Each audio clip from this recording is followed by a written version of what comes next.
recently won an all-expense-paid trip to Disney World for 4 nights, for myself and 3 guests. I am currently planning on bringing my boyfriend, my mother, and my boyfriend's mother. I know we all aren't exactly Disney's key demographic, but it honestly means a lot to our mothers that I am inviting them. Both my boyfriend and I grew up in poorer families that could never afford expensive vacations. And this is the first trip to Disney World for all of us. I know this is probably the only opportunity our mothers will ever have to go to Disney. And for now they are both in good enough health to still enjoy the rides. The problem is with my cousin, Jane, who has been hounding me to take her 5-year-old daughter, Kelly, instead of my boyfriend's mother. I know, what kind of monster am I for not wanting to bring a little girl to the place where dreams come true?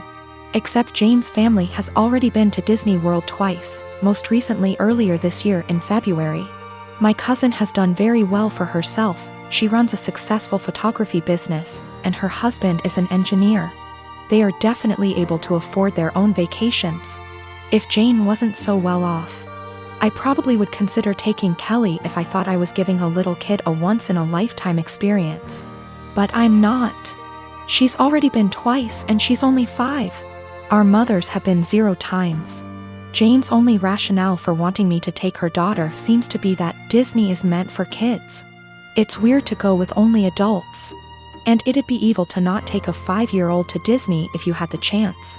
There's also the issue of Kelly herself. She's not a completely terrible child, but she's whiny and throws tantrums regularly. I don't really want to spend a week with that. Also, what if she gets homesick? What if she gets actually sick? What if she gets lost? I'm not a parent myself and I would have no idea what to do in those situations. I also don't want to saddle my mother with the responsibility of caring for her. I babysat Kelly before, but only for a few hours at a time. I'm not sure why my cousin is even comfortable with the idea of me taking her child 3 states away. We are in North Carolina, so it's not like Orlando is just a short drive down the road if something happens. I tried telling Jane I'm not comfortable bringing Kelly, and she just said this is a good opportunity to find out what being a parent is like. What? She's almost acting like I'm not serious about not bringing Kelly, and I'm just pretending I don't want to bring her. It's really weird. Jane and I have always been very close, like we are sisters. And I'm afraid this has the potential to ruin our relationship once it comes to a head. What is the best way to tell her no without sounding like an evil child hater, or am I being selfish for not taking a kid to Disney? I am a bridesmaid for one of my closest friends, Jackie. I've been so excited to help. I was in charge of the bridal shower, the games, decorations, menu. I left the guest list to Jackie's sister. Due to religious reasons, I wear a headscarf. I love and am proud of it. In the group chat with other bridesmaids, I was talking about how excited I am to attend a girls-only event. I recently dyed my hair and wanted to show it off. I even paid extra to ask for a girls-only staff that day. Day of, as guests arrive, I realize that one of them is Tori. I know Tori as a family friend of Jackie's, but the few times I met her, it was before her transition to female. I was aware of it but unaware she was coming to the shower. I don't mind at all OFC and she's a lovely person, but I decided to keep my scarf on. As everyone's eating later, I'm passing by the tables to make sure everyone's good, and one of the bridesmaids mentioned that they hadn't gotten to see my hair and they'd wanted to see the change in person. I tried to dismiss it at first or say, "Oh, I'll show you later." But the other girls at the table got curious. I got uncomfortable and I just said, "Oh, I'm actually not really comfortable taking it off right now," when pressed as to why. I said there's guests I don't feel comfortable taking it off in front of. There was a collective. Oh. And I thought, cool, that's over. But one girl got aggressive and asked if I'm referring to Tori. She's loud and other tables turned to look. I don't answer. The girl asks if I wear one around men, so I say yes. She says there's no men here, so clearly you should take it off. I tell her again that I'm keeping it on. Another bridesmaid defends me and tell the girl to chill out.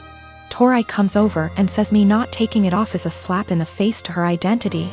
I'm just shocked and had no clue what to do.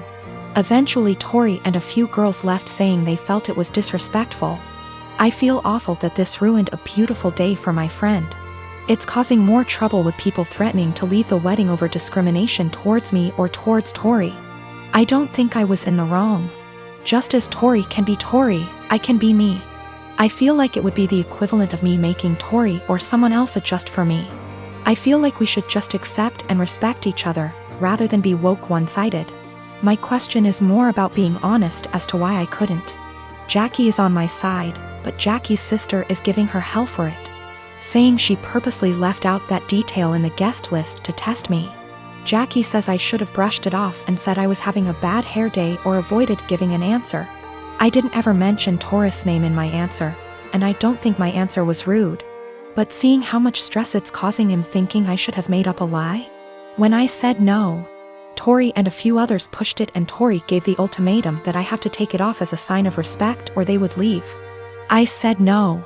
They ridiculed me, my faith, and even the bride and others for defending me. They were blatantly hateful towards my religion, and Jackie's sister purposely arranged for this to happen. For the religious standpoint, I am not aware of where she is in transitioning or what her sexual preferences are. I would never ask either, as that is personal. But that is information I would like before making a decision on how comfortable I feel with exposing my hair. My 7-year-old daughter's doing virtual school in our living room recently. I heard her teacher address a girl named Kelly a few times, which stuck out to me because my daughter's class is only about 15 kids and I know them all by this point in the year. A couple times more and I realized she was calling my daughter Kelly. My daughter's name is Keely, pronounced Keely. So after school was over I asked her if that had been happening all year in this teacher's class and she said it had and it really annoyed her. I asked her why she hadn't corrected the teacher if it annoyed her so much and she said she had repeatedly at the beginning of the year, but the teacher kept calling her Kelly, so eventually she gave up on reminding her. I sent the teacher a quick email explaining the misunderstanding but got no response. This teacher teaches a special subject, think music, gym, art, or language, not just one grade level. So my daughter will be in her classes for the next several years, so we couldn't just wait it out.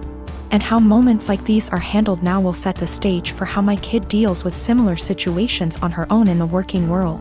I encouraged my daughter to come to class early or stay later again, thinking maybe she hadn't heard or understood her last time. So a quiet one-on-one would be better. She got to the class early and she told her very politely that her name was Keely like really, instead of Kelly like jelly. And that people often get it confused, so she just wanted to clarify. So class starts and sure enough she gets called Kelly again almost immediately. So there's only so much self-advocation a 7-year-old can be expected to do. I just walked over and said, "Hi, this is Keely's dad. Her's name not Kelly. It's Keely."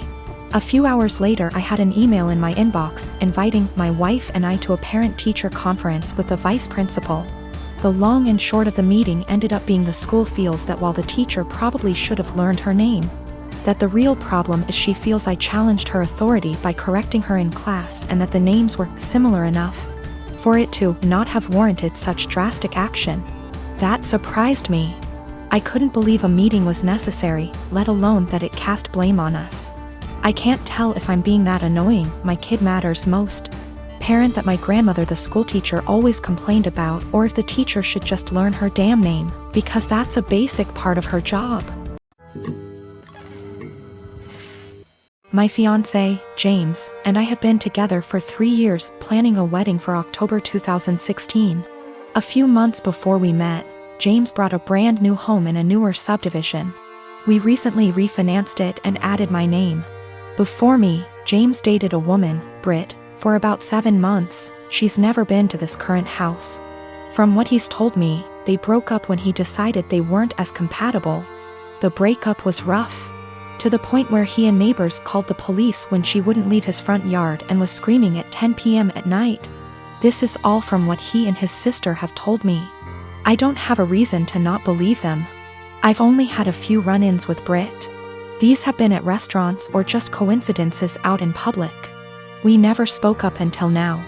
The problem, Britt has bought a house in the same subdivision that we live in.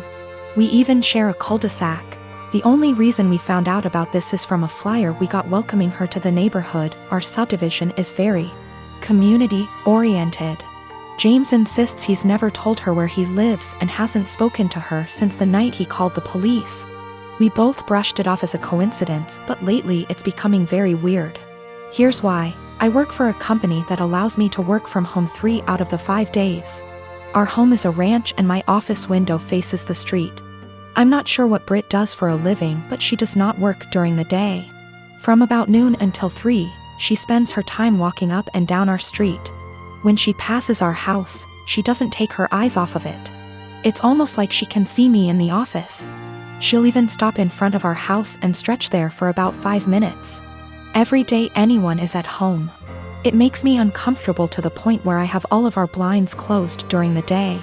I understand the need for exercise, but she walks for 3 hours just going up and down our street. Another issue is when either James or I are outside with the dog, she'll let her dog outside and it will come sprinting to our yard. This causes her to come and get her dog. Every time she says, "I'm sorry, we're still working on training." James and I are always polite. Normally, I would be okay with this, but James has pointed out that any other time she lets her dog out and we're not outside, she'll immediately correct him before he runs off.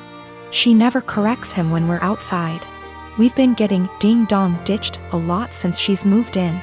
Something that's never happened in the 4 years that James owned the house.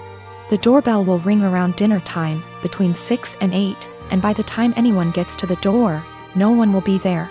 It's gotten to the point where our Doberman has picked up the routine and waits by the front door, pacing.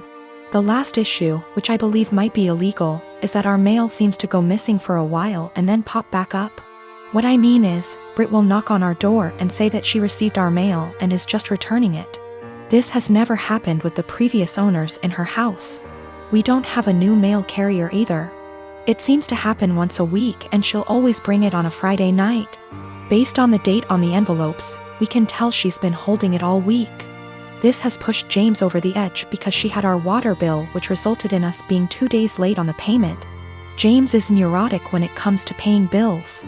Every time I have to convince him not to go over and yell at her because we haven't actually caught her taking it out of our mailbox as much as I try to monitor it. She usually gets 2 days worth of mail because those are the days I'm not working from home. The other days I get it right away. I'm not sure what to do at this point. I don't want to piss her off by confronting her, but how can I get her to stop? She's making us nervous and I feel uncomfortable in my own yard most of the time because I know she is watching. I know this sounds strange, but I'm not sure if I can legally do anything about it. I don't have anything against her, it's just becoming an annoyance.